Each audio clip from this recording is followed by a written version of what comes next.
Look, there's a serious issue happening that we need to talk about, and it is female solidarity. I'm going to break this down a bit, but basically, I'm guilty of it, you're guilty of it, we're all guilty of it because it's kind of this ingrained misogyny that we're dealing with living in a very patriarchal society where women are always painted to be the ones in the wrong or the bad guy. So basically, I'm finding if you were ever in a relationship with a narcissist or in a relationship with a sociopath or in a relationship with any sort of dangerous or toxic individual, chances are you were abused physically or emotionally or otherwise. And a lot of times, after the narcissistic discard, this person moves on to someone else right away.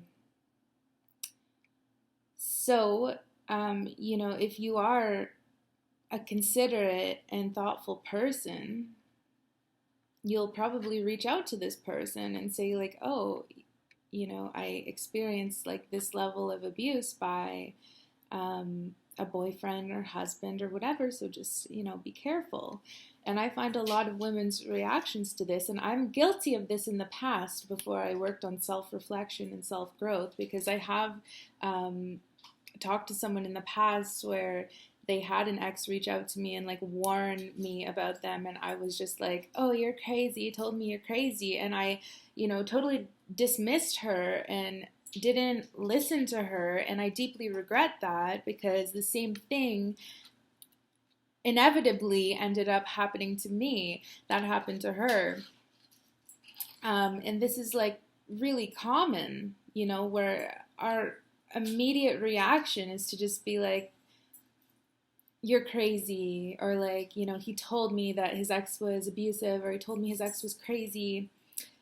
Immediately discredit you, or not even like necessarily his partner, but like if it's just a friend or a mutual friend, and you kind of reach out and say like, hey, like I'm experiencing this level of severe abuse at the hands of your friend.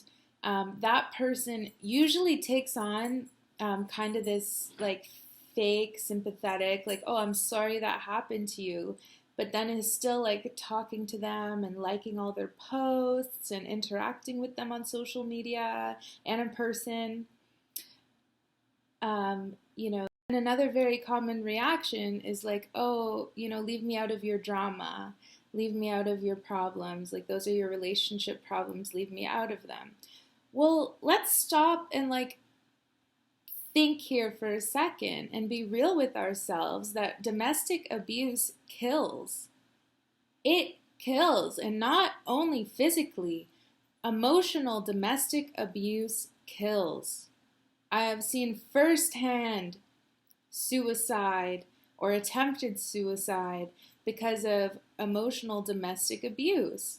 And I just find it, a very isolating, horrible place for most women who try to open up to other women about their experience who may know their ex or somehow be associated with their ex or their current partner, the abuser.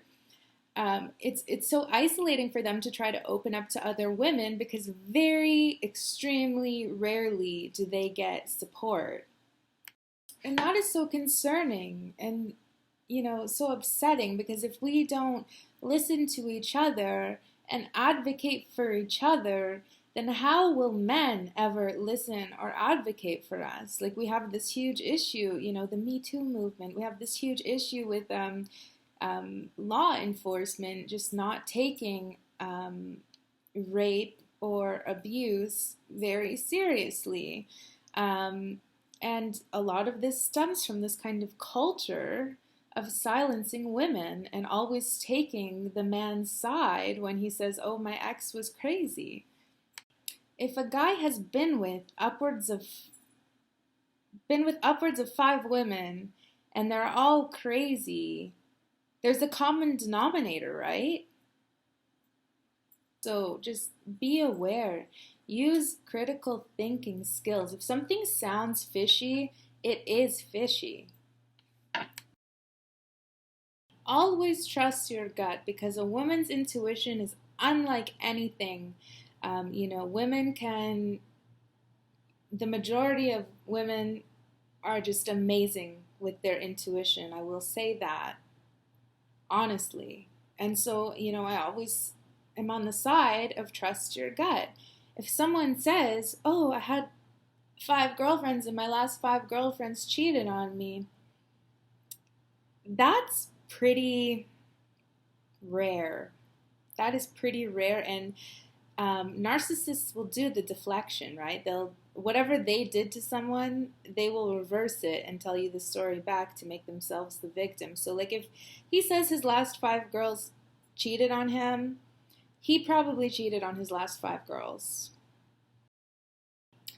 I think the appropriate reaction to someone telling you that so and so XYZ is abusive should be to stop, don't get defensive, pause and listen, because it could be protecting your safety and your sanity in the long run. Don't be so quick to block her off because, maybe the guy that you're completely enamored with told you, oh, she's psycho or she's crazy. No, we have a sisterhood, and I think the sisterhood, surpasses these, little romantic alliances. I think that women as a whole need to work to build each other up and believe each other. So, if you're hearing something from, a woman, I think your first reaction should be to believe her. I really think it should be to believe her, unless there's proof to the contrary. Because think about this, okay? Why would she take the time and courage to message you, to go out of her way to message you about him? Okay, that's point one. And point two is that we think, oh, she's vengeful, she's spiteful, she's just trying to get back at him. But get back at him for what? Because I feel like 9 times out of 10, if two people had a respectful, harmonious relationship and left each other due to differences, they're not exploding and acting petty and acting crazy and messaging people online. That is provoked. That is 100% provoked. People don't just do that. You might get, a very, very, very, very small percentage of people who are struggling with some sort of mood disorder who may do that. But the majority of people don't do that. And we just kind of have this pick me culture, and I'm even guilty of it when I was younger. That's like, oh, I just want acceptance by this man, or I just want him to, know that I support him and I'm like a good little wifey or whatever it is. And it's like, no, no, no. As I've grown, and frankly, to be frank with you, seen what men are capable of, I realized that one of the most important strengthening alliances you can have is with other women. And so we need to take that first step to start believing each other as women and start supporting each other and advocating for each other as women. Abuse is very serious. It's not something to joke about. It's not something to throw around. And if someone approaches you and even says, I'm telling you for your own safety, you need to take it seriously. And I'm not saying jump to extremes. I'm not saying immediately break up with him after you heard this, whatever. But I like to use the context of, like, think of kids in a classroom, right? And use your rationing skills.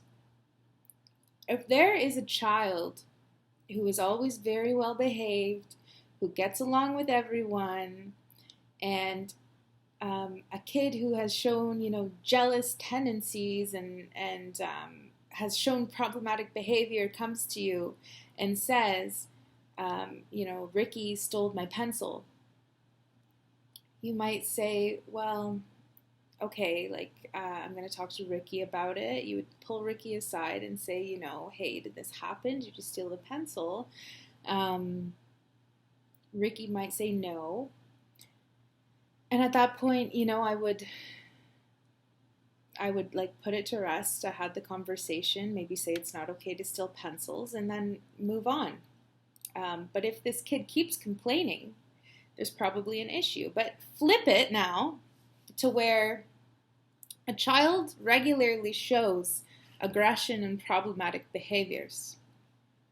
A child has lipped off to you more than once and has numerous kids saying that he stole their pencils. At this point, like your logical rationing can kind of lead to this child, probably has a much higher likelihood of genuinely stealing the pencils. And I'm using this analogy because, if you hear from multiple women that a guy is a piece of shit, he's probably a piece of shit, especially if he's, shown some like shady behaviors to you, been a little bit, something like didn't feel right in your gut. I think that you have you need to empower yourself and believe in yourself. You need to believe that you have the logical rationing ability to determine when something isn't right. And you don't necessarily always need, for example, if you're feeling uncomfortable in a relationship, if you're feeling like your significant other is telling you a lot of stories that don't add up, something doesn't feel right in your gut, you're feeling alarmed by the people who have approached you about your significant other, or maybe just stories you've heard about them. Of course, I would always give them the chance to clarify and talk about whatever you're feeling uncomfortable with. But, you don't need to justify yourself for leaving. Never. You might say, like, so-and-so approached me, and he might say, well, you don't have proof I did that. I don't need proof. You don't need proof. No one needs proof. If you're feeling uncomfortable with the situation, regardless of proof or not, you don't need to stay. And this is the same with like discreet relationships, or like women agreeing to like fool around with a guy behind his wife's back. I don't know how much solidarity you're showing to that other woman. And a common thing I hear is like, oh, she's crazy, or oh, she doesn't ever want to have sex with me, or oh, she's whatever. But like, there is a thing, not that I personally support it, I'm not promoting it, I'm not disclosing my opinion on it. It's up to you to decide your own moral opinion. I'm not here to push moral opinions on anyone, but there is ethical monogamy that some people believe in. Ethical polyamory that some people believe in, but there's also a whole whackload of people that believe that if you're not happy, you should probably just leave and go somewhere where you are happy. And of course, marriage is not always sunshine and rainbows, but like if you're feeling very unhappy most of the time, all the time, you should probably just dip, because like whatever it is, your house, your taxes, whatever, is not worth your mental health at the end of the day. This life is very short, so I would encourage you, like if you're in like a shitty ass relationship, leave, start again, who cares?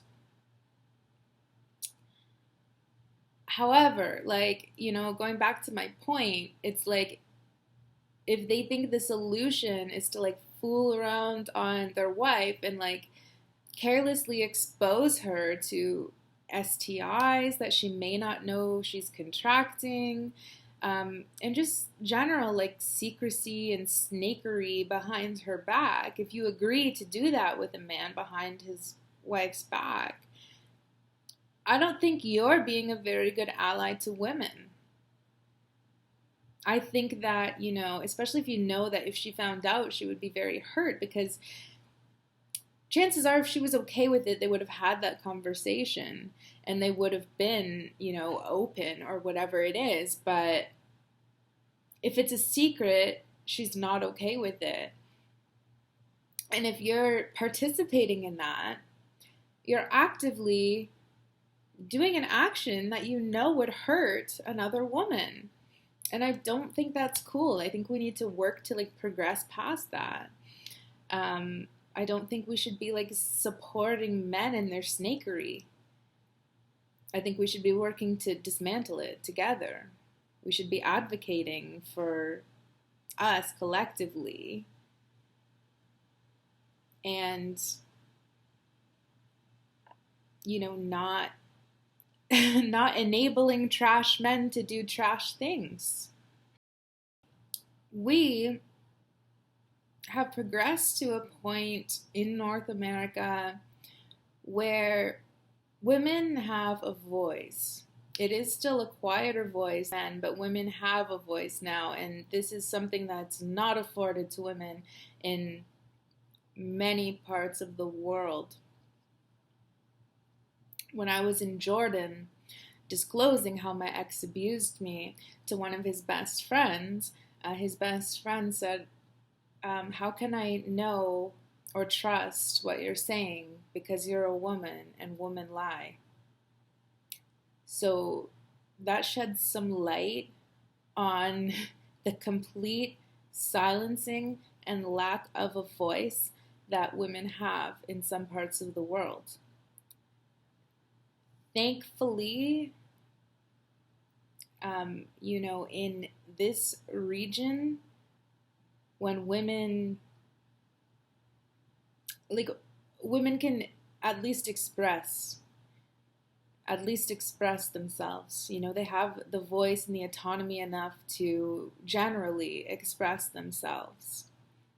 And now we need to work on, as a society, supporting and advocating for women and not putting them in this like crazy delusional box, because it's misogyny and we're still battling the beast of misogyny. And those are my thoughts for tonight.